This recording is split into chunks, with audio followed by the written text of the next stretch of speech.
Who is Johnny Depp? Is he Jack Sparrow? Or is he Edward Scissorhands? Or is he Willy Wonka? Or Sweeney Todd, the demon barber? And is Depp an actor? Or is he just a star who keeps wearing different makeups and keeps doing eccentric characters? This is what we are going to explore in our video today.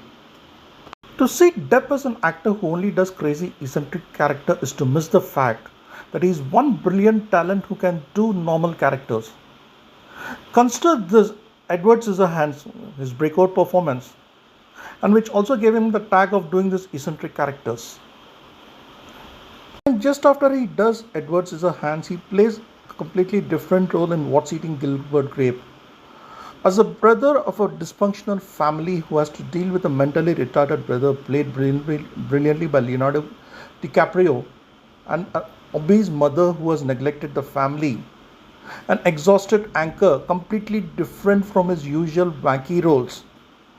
And then a couple of years down the line, he plays a single dad in the thriller Nick of Time, where he has to carry out an assassination to protect his young daughter whom he dearly cares for. Again, a brilliant performance in a very normal role.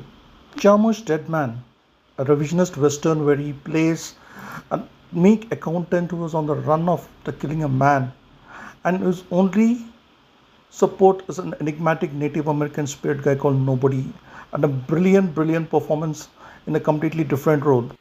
Johnny Brasco, where he plays an undercover FBI agent infiltrating the mafia and strikes up a friendship with Al Pacino, who is one of the mafia's hitmen.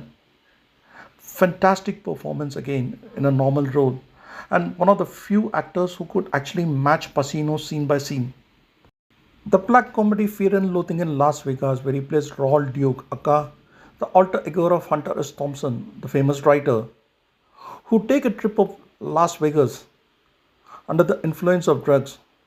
A fantastic movie, though a financial failure, it has been regarded as a cult classic. Roman Polanski's The Ninth Gate, a brilliant supernatural thriller, where he plays a kind of a book dealer who gets caught up in a pretty supernatural mystery. Again, a brilliant performance by him. Delightful Romance, Chocolate, based on the 1999 novel, where he plays a gypsy who falls in love with the chocolater Juliette Binoche in a fictional French village. Again, a fantastic performance by him. Hello, based on the notorious drug dealer George Jung and his connection with the narcotics kings of Pablo Escobar and the Medellin cartel. A brilliant performance in a role that portrays the rise and fall of a gangster. A completely different role in From Hell, where he plays Inspector Frederick Aberlin investigating the Jack the Ripper the murders in London. Again, a completely different role from his usual wacky roles. 2003 Pirates of Caribbean, Jack Sparrow. It's become a phenomenon. Even here, Depp played a different role, not the usual swashbuckling pirate hero. He plays a pirate who's got a slurs, who staggers around drunkenly, who's a bit of a goofball, and I think that's what makes this character so popular. After Jack Sparrow in 2004, he comes up with a totally different performance in Finding Neverland as J.M. Barrie, the author of Peter Pan, and the inspiration that was needed for him to create the iconic play. A completely dramatic, sensitive performance. Depp is absolutely brilliant. As John Dillinger, the notorious Depression-era gangster in Michael Mann's Public Enemies, and made a fantastic performance. He has witty burglar and Black Mass, one of his best and most significant performances. Depp has always been accused of playing Depp in every other role, but here he completely disappears into the character, unrecognizable from his Jack Sparrow or Tim Burton roles. And that to me is what makes him one of the great actors.